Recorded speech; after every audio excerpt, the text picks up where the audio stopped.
உத்தரப்பிரதேஷ் மொராதாபாத்ல பாஜகவின் காரியகர்த்தாவான சேத்தன் சைனி என்ற இளைஞர் தற்கொலை செய்து கொண்டிருக்கிறார். இதற்கான காரணம் என்ன அப்படிங்கறத கண்ணீர் மல்க ஒரு பேட்டியாக அவருடைய சகோதரர் பேசுறாரு. அந்த வீடியோ தான் இன்னைக்கு சோசியல் மீடியால வைரல் ஆயிட்டு இருக்கு. நாங்க வேண்டாம் வேண்டான்னு கால்ல விழாத குறையா கெஞ்சினோம். ஆனா யூபி அரசாங்கம் புல்டோசரை வச்சு எங்க வீடை இடிச்சு தள்ளிட்டாங்க. அந்த வருத்தம் தாங்காம, அந்த ஏமாற்றத்துல தான் என்னுடைய சகோதரர் தற்கொலை செய்து கொண்டார் அப்படிங்கிற ஒரு விஷயத்த பதிவு பண்றார். ஆரம்பத்திலேருந்தே இதத்தான் நாம பேசிக்கிட்டு இருக்கோம்.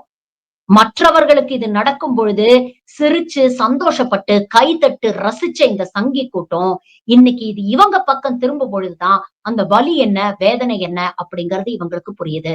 இதற்கு தான் திரும்ப திரும்ப சொல்றோம். ஆரம்பத்திலேருந்தே பாசிச சக்திகளை வளர விடாதீர்கள்.